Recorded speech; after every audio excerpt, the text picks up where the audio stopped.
What's up everybody, it's Luke here from Lifehouse, and just want to give Lifehouse College another shout out. If you haven't registered yet, this month you can still register for college, so get on that. The link is below. Join us. We've got like 300 students in college now. Big community online, lots of people, lots of single people.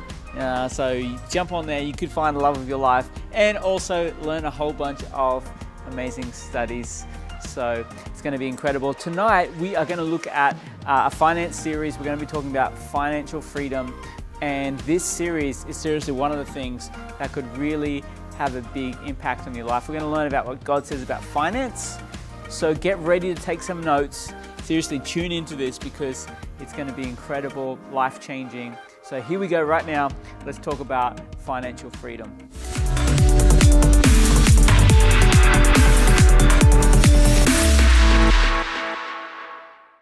Well, hey everybody, and welcome to 7 Steps to Financial Freedom. My name's Josh. I'm one of the pastors here at Lifehouse, and I tell you what, we're just so excited about helping you get better in your finances and getting to a place of incredible generosity and financial freedom. And so glad that you've started this course together with us. Now we're going to spend the next 8 sessions together, and I believe these sessions are some of the things that you're going to look back on in your life as a pivotal moment in your finances, in the way that you think about money, and in fact, in the way that you live your life. And so we're going to kick things off today with an introduction to 7 steps to financial freedom. You know, Dave Ramsey says, live like no one else now so that later you can live and give like no one else. And I want to tell you now that we want to live a blessed life. But you know, you may not realize it, but if you are listening to my voice right now or watching this video, you are in fact blessed. Just by living here in Japan, where we're recording this, the average salary in Japan at just over 3 million yen puts us in the top 1% of wealthiest people in the world. That's about $30,000. So wherever you're watching this, if your salary is above $30,000 a year, that actually puts you in the top 1% of wealthiest people in the world as well. And you may say, but I don't feel that blessed. Well, actually you are. 1 Corinthians chapter 4, verse 2, it says, it is required that those who have been given a trust must prove faithful. And what do you think that means when we've been given a trust? Well, it means that God has blessed us with something and he expects us to do well with what we have. In fact, many times throughout the Bible, and even Jesus says this, that as we do well with what God has given us, God will give us more to steward for him. You see, what we have is not just, limited to what we have, but as we do well with what we have, God sees that. His blessing is upon it. He smiles upon us. And of course, he wants to bless those who are going to do well with what he gave them. Matthew 25:23, Jesus tells a story, and his master replied, well done, good and faithful servant. You've been faithful with a few things. I will put you in charge of many things. Come and share in your master's happiness. And right from the start, right from the outset of financial freedom, I want to ask you a question. Are you being faithful with what God has given you? Are you being faithful with what God has given you? And honestly, if you looked at your life, you'd probably say, maybe I could do a little better with what God has given me.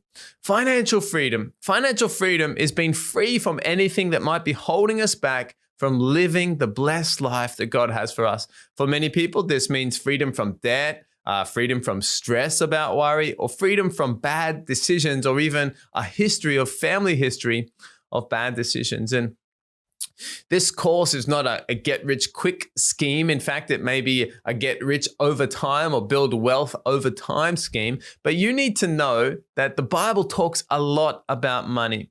In fact, in the New Testament, Jesus offers more wisdom and has more to say about money than any other subject besides the kingdom of God. To me, this shows how important finances are to God. I believe in our lives, if we can do well in the financial area of our life, it means we can do well in many areas of our life. Luke chapter 14, verse 28, it talks about budgeting and planning.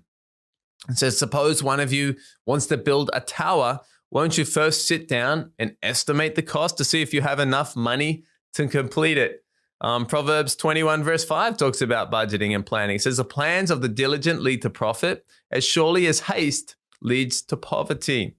Debt, the Bible talks about debt. Proverbs 22 verse 7 says, the rich rule over the poor and the borrower is slave to the lender. The Bible talks about relationships. 2 Corinthians 6:14, it says, don't be yoked together with unbelievers, for what do righteousness and wickedness have in common? Or what fellowship can light have with darkness? It's saying, hey, you got to choose your business relationships carefully. You got to choose relationships in your life carefully. The Bible, of course, talks about saving. Proverbs 21:20 says, the wise store up choice food and oil, but fools gulp theirs down. Do you want to be wise or do you want to be fool? It's not a difficult question today. Matthew 25:19-21 talks about investing. It says, after a long time, the master of those servants returned and settled accounts with them. The man who had received 5 bags of gold brought the other 5, and he said, Master, you entrusted me with 5 bags of gold. See, I've gained 5 more. And his master replied, well done, good and faithful servant. You have been faithful with a few things. I will put you in charge of many things. Come, share in your master's happiness. And so the Bible talks about that. God, money is not there just to sit for us, but we need to actually not just work for money, but we need to make that money work for us. And Jesus himself is actually talking about investing that money so that we get a return on what God has originally given us. The Bible, of course, talks about giving. 2 Corinthians chapter 9, verse 7, it says, each of you should give what you've decided in your heart to give, not reluctantly or under compulsion, for God loves a cheerful giver. And of course, we love Proverbs chapter 3, 9 and 10, where it talks about tithing. It says, honor God with your wealth, with the first fruits, the first part of your crops, then your barns will be filled to overflowing and your vats will brim over with new wine. And tithing really is the key to getting all of this started. And God says, as we put God first in our finance, that he wants to provide for all of our needs. That's our barn, that's our food and our shelter, but also our vats will brim over with new wine. And the wine, it's talking about joy, it's talking about celebration. And I believe that links to John 10:10. Jesus says, I want to give you a full life, an exciting life, not a stingy life, but a generous life. And so you can see here, there's a framework that the Bible talks about all of these areas. And so what we've done is we've condensed this down, and this is based off Dave Ramsey's teaching, who's an amazing teacher in America, Bible teacher talking about finance and saving and investing. I recommend go and have a look at his YouTube or his podcast or any of his books. But the following steps, the 7 steps to financial freedom, are Bible-based common sense for your finances. And in the world today, we know that common sense sometimes is not so common. As I said, these steps are not a get rich quick scheme, but they're building God's wealth. They're building wealth God's way. And you may say, well, I don't agree with these steps, or I want to skip these steps. That's okay. You don't have the microphone today. I've got the microphone. And so these are our steps. And we've seen a lot of fruit over the years as people follow these steps and get God's planning for their finances that just brings them so much freedom, less stress, and start to live in the blessed life that God has for them. So here we go. Number 1, step 1 is get a plan for your money. And we're going to call this a budget. So we need to be budgeting each month. How long does this take? Well, you can do this in today or less than a week. Step 2, we're going to look at saving a beginner emergency fund and the different insurances and things that we need to live a safe life. And maybe this is going to take you about 1 month to get this into action. Step 3 is getting out of debt. We know that the borrower is slave to the lender. Now, this may take a while depending on how much debt you have. But it can take up to 2 years, we see in most cases. Now, this is everything except your house. Step 4 is saving a full 3 to 6 month emergency fund. And average timeline, this can be done in about 6 months. Step 5 is, this is where it gets exciting, I think, is investing for the future. And this is something we're going to do for the rest of our lives. We're going to continue to invest for the future. Step 6 is stewarding God's blessing. And this is talking about not just investing, but doing well. How do we deal with some of the bigger things in life? A house, an apartment, cars, these things. And step 7 is build wealth, be incredibly generous, and leave a legacy. And how long does this take? Well, this starts after step 6. And this is where we want to get to. We want to get to step 7, be building wealth, be incredibly generous, and leave a legacy to our children's children. So that's a bit of an overview this week, a bit of an introduction to 7 steps to financial freedom. Hey, I hope you're excited. If you're going through this with one of our amazing coaches or through a Connect group or through a course, make sure you ask any questions you may have at this time. But let's get ready to be learning these 7 steps. And I believe that they're going to help you a lot. These are some of the lessons that I wish I had learned when I was a young person. And so no matter what age, what stage you are, it's always the right time to start doing finances God's way. So God bless, and we'll see you at the next session. Have an awesome week. Well, hey there, and welcome to step 1 of 7 steps to financial freedom. My name's Josh. I'm one of the pastors here at Lifehouse, and we're just so excited about helping you win with money. Step 1, this may be the most important step, is get a plan for your money. This is the dreaded B word, budget. You need to budget each month. John Maxwell says a budget is telling your money where to go, not wondering where it went. And you may say, I don't know if I need a budget. Well, have you ever had too much month left over at the end of your money? It may take a moment to sink in. Maybe you've had a fight with your husband or wife because you didn't agree what you should spend your money on. Is that, if you be honest here, maybe there's some people out there. Or maybe you felt that you didn't have enough money to do the things that you would like. You didn't have enough money to maybe purchase that item or buy that car or build that house or be generous to those people in need. You just thought, if I just had more money. You need a budget. If you've answered any of those questions, you need a budget. Zig Ziglar, motivational speaker and author, says, if you aim at nothing, don't worry, you'll hit it every time. And all a budget is, all a plan for your money is getting some tracks for your money, telling your money where to go. Remember, if you don't tell it where to go, it's going to run away. And so let's not have a nothing budget, because we'll just go around in circles our whole life.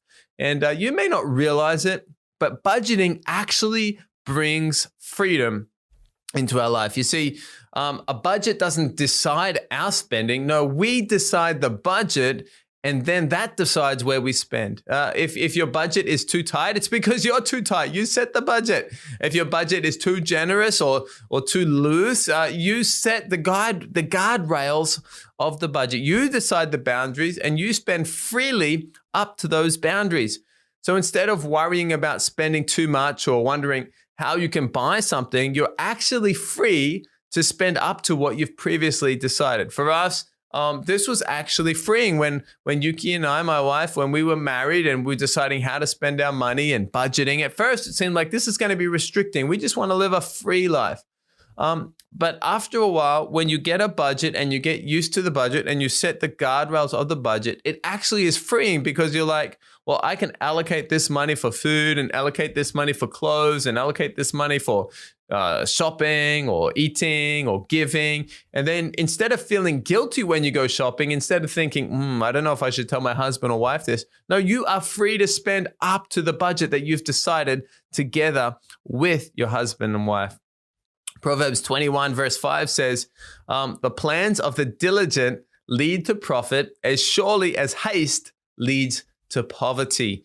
And Proverbs is so wise. It says, as you plan out, it's actually going to lead to good things. It doesn't mean that everything is easy overnight, but over time, the plan leads to good things. Proverbs 3 verse 9 and 10 says, honor the Lord with your wealth, with the first fruits of your crops, and your barns will be filled to overflowing, and your vats will brim over with new wine. And obviously, starting our budget and the cornerstone, the very initial thing of our budget, is going to be putting God first and say, God, this whole budget this month, God, all the things that we're going to use our money on, we're going to do this to honor you first and foremost. And Jesus himself, he says in Luke 14:28, he says, suppose one of you wants to build a tower. Won't you first sit down and estimate the cost to see if you have enough money to complete it? What does Jesus say about planning our money? Well, he says, if you want to do something big, if you want to have a big project, if you want to have a big life, well, you need to sit down and you need to spend your money on paper before you start building anything. Too many people get ahead of themselves and start spending stuff and doing things, and they didn't actually sit down and work out, could it be done or how much it's going to cost? A budget meeting.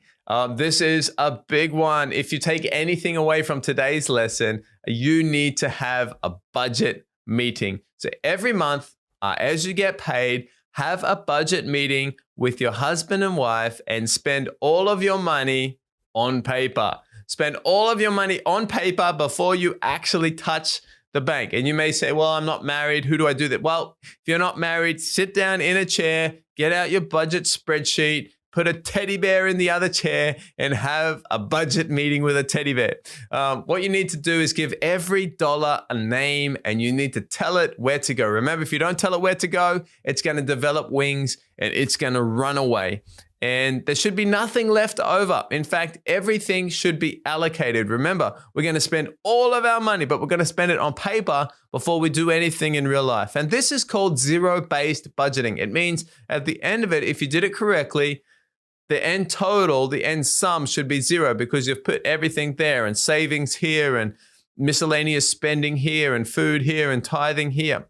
And remember, you need to stick to the budget, and any changes you need to discuss with your husband or wife first. And I would recommend for the first budget or for the first few budgets, when you make that budget, you and your husband or wife or you and your teddy bear, whoever that is, you should sign the budget. And if you spend outside of those budget categories, you need to get permission from your husband or wife or from your teddy bear to spend outside of that category. This is your binding word. And then, of course, over time, it doesn't need to be so strict like that.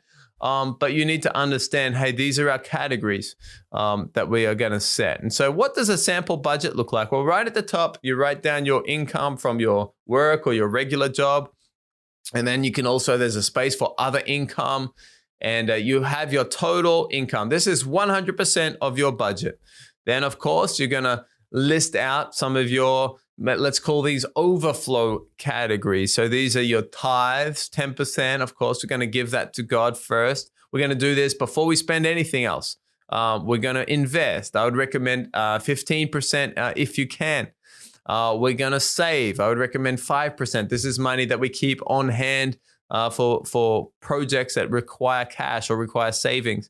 If you got kids, we're going to give some money, maybe 5% to kids' college, investing for that. And maybe if you like, we can give some money for extra giving, 2.5% or 5% or more if you can. But this is money towards extra giving projects, maybe buying dinner for someone in need or supporting our school, Tejas Asia in India, or maybe supporting the kids in Watoto, Africa, or needs or typhoon victims or earthquake victims as they come up. It's good to have some extra money on hand that we can use for giving. And so that's going to come to roughly 40% of our budget, give or take.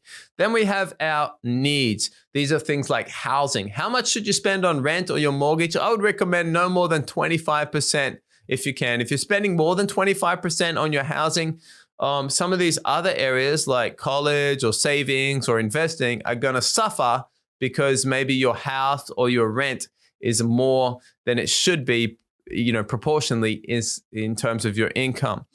Utilities, gas, water, these types of things, maybe about 10%, depends where you live.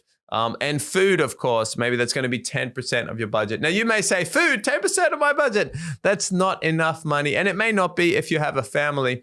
But most people, you don't need to spend a lot of money on food if you are buying your food at a supermarket or at a grocery store.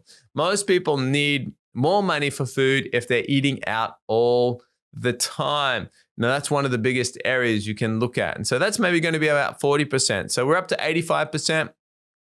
Then, of course, we've got eating out money. I don't know how much you eat out. I used to eat out a lot. And then I realized, hang on, if I took some of that money and we saved it or invested it, that's actually quite a lot of money. And so we stopped eating out as much and got a lot healthier as well, because now we can buy great food and we can make great dinner together and have some extras and drinks and things. And it's actually a better experience for our family as well. But of course, we still do eat out sometimes as well. And then miscellaneous, maybe 2.5%. There's some things. These are extra things. We can cut these in a tough time. That's going to be about 5% our budget. And then, of course, we've got things like life insurance. Maybe that's about 2.5%. We got health insurance. Maybe that's another 5%. We got our pension. Maybe that's another 2.5%. So our total insurance is maybe going to be about 10% of our budget. And so all of that income minus our overflow, which is our giving and our needs and our wants and our insurances, all of that should equal zero.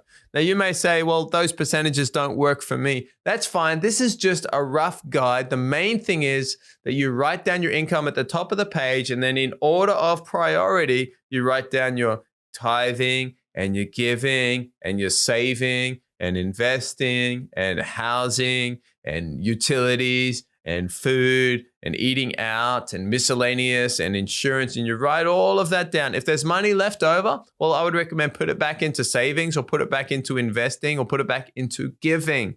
And if you've got a negative, and many people, when they do this, they don't realize it, but they're like, oh, that's why I never have any money, because I'm actually got a negative every month. If you've got a negative, you need to look at that and you need to make your budget work. Now, initially, maybe you can't invest 15%.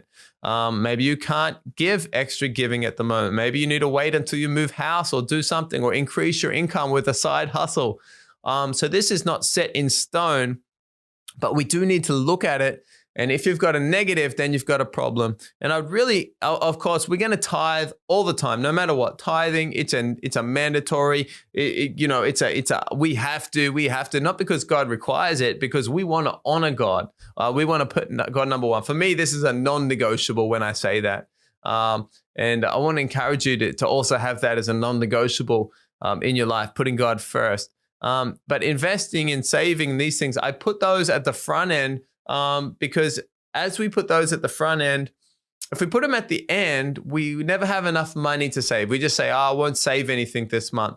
But if you do that, you'll find that every month, you'll never save anything because you didn't make it a priority. So put it at the start. It might hurt, but you're going to make everything else work. So put your tithing, put your giving, put your investing, put your kids' college, put all that at the start, then put your needs, and try and work your budget out from there.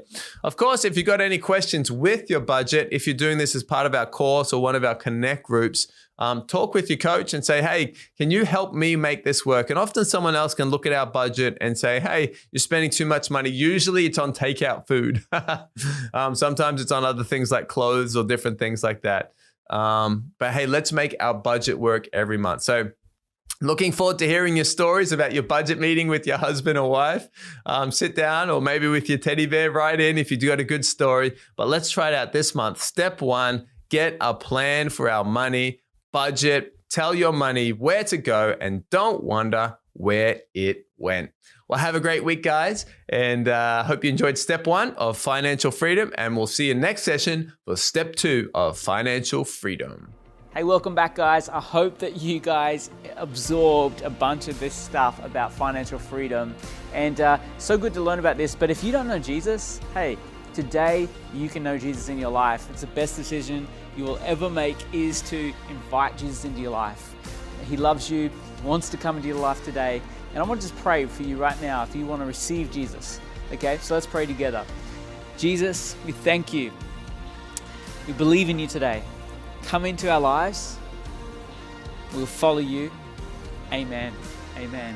If you just prayed that prayer, just a simple prayer like that, I believe God will answer your prayer. We'd love to help you out. So definitely send us a message.